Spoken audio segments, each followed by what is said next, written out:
All right, so I'm going to attempt to appeal to a cross-genre argument and state that superheroes are also crime fiction. Okay, so I'm gonna read from the first chapter of Shield and Crocus, which is like if you took weird fantasy and superheroes and smushed them really hard together with explosions, you get this.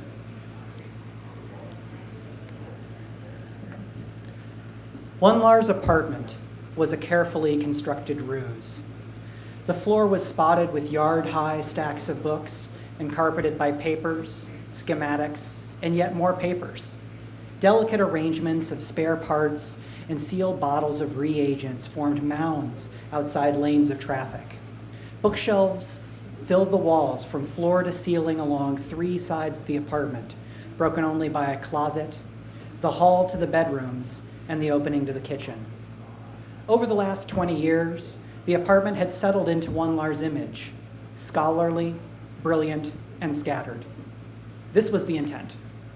His neighbors wouldn't expect that Wonderland Gonyupaksa, absent-minded artificer and handyman, could also be first sentinel, leader of the Shields of Audekal, the only major force standing against the rule of the oligarchs. If they thought he was barely organized enough to keep track of whose oven he had to fix by Monday and mumbled incoherently when pressed with small talk, then they wouldn't ask questions about why he was up at all hours and never seemed to be around for parties.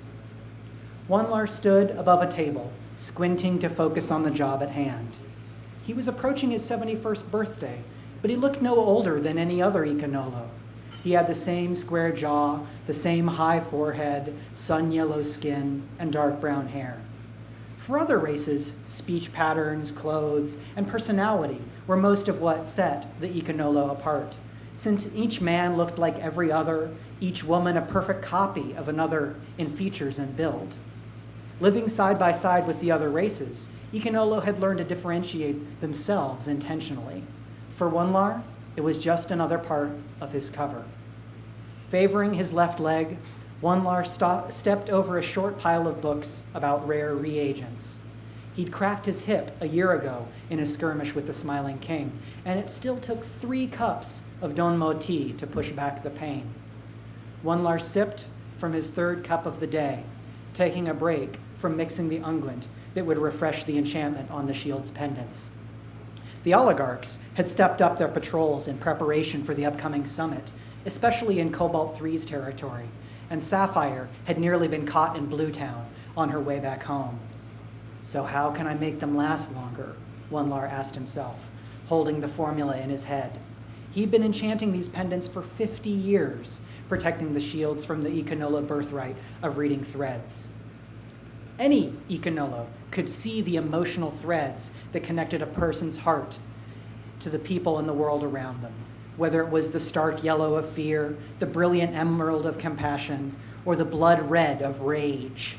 Each thread stood out to his people, thicker where the emotion was strong, thin where it was tenuous. Without the amulets to conceal their threads, any Ikonolo servant of the oligarchs could identify his or any of the shield's threads and bring the tyrant's wrath. And Wonderland had no desire to see the oligarch's servants knocking down his door or setting his building ablaze. His amulets gave them all false threads, ready-made identities that would lead Ikonolo anywhere but to the truth. The alarm bracer on his left arm whooped. He looked down at the 6 gems to see the ruby was pulsing with light. That's blurred fists. Must be something on his patrol, Wonderland thought. He looked at the amulets, then to the window, and sighed. He gulped down the rest of his tea and stomped over to his bedroom, crumpling papers as he went.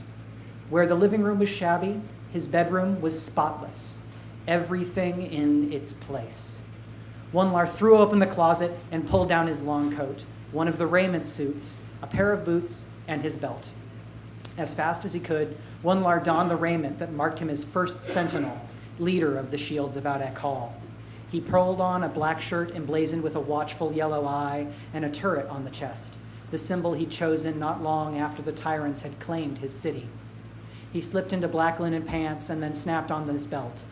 The product of decades of work, his belt contained smoke bombs, enspelled wands, throwing knives, and a handful of specialized artifacts for the shield's most powerful foes. He wasn't as young as he used to be, but as the saying goes, old age and trickery beat out youth and speed every time. At least, so far, they had. Wonlar threw on the long coat, then opened his window and jumped up to the railing. He produced his grapple gun and dove off the balcony, firing. The hook caught a worn gargoyle across the street, and First Sentinel began swinging his way across the city. Even taking the high road over roofs and towers, swinging wherever possible. The iPad will turn off. It would take almost a half an hour to reach that district of Audex Balls in the south center of the city, where Blurred Fists was scheduled to patrol that morning. We can't be everywhere, not with so few of us in the city so large. The shields lived spread out between the 5 domains to minimize the delay in their response. But when a spark storm erupted, they were often too late. When the storms came and went before the shields could respond, all they could do was clear the rubble and prevent the terrified citizens from lashing out at the new spark touched.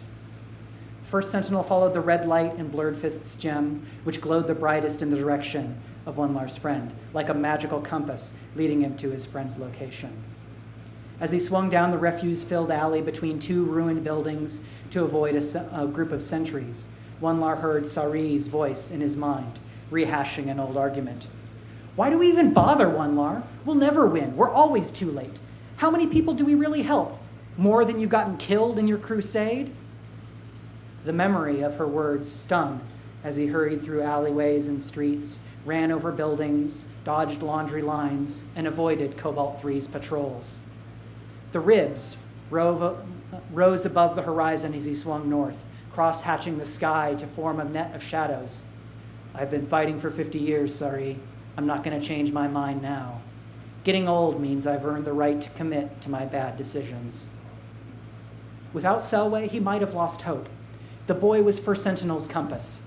In the cold of night when his joints ached and the guilt from 50 years of failure snuck into his mind, his son's optimism was more valuable than a legion of soldiers.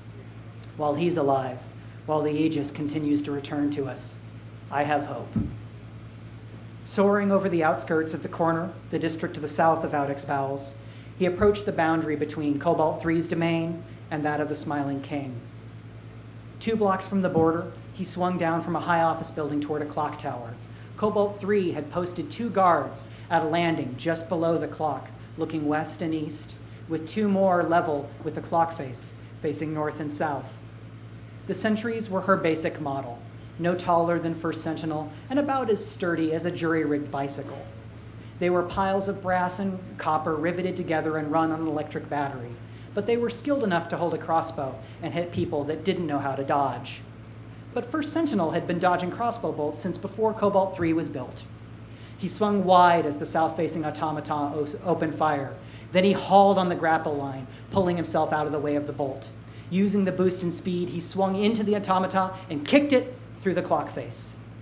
The sound of shattering glass echoed throughout the neighborhood, drawing the attention of every automaton for several blocks. Alarms rang out as metallic voices blared Cobalt 3's standard warning. Alert! Dangerous insurrectionist activity reported. Please return to your homes and allow security forces to protect you. Reassurance, Cobalt 3 is watching. She hasn't bothered updating that recording in years. Cobalt 3 had more of a personal touch than her creator, but only just. The alarm was all part of First Sentinel's plan. Make a scene at the tower and draw the attention there, maybe let some people sneak through the crowd in the border, get through unmolested. First Sentinel gave the guards more to focus on as he dove back out of the tower. He fell 100 feet before he caught his grapple line on a roof just inside the Smiling King's territory. Several crossbow bolts cut through the sky in his wake, but none of them came close. First Sentinel smiled as he swung onward. One hurdle crossed. Now for the real threat. Thank you.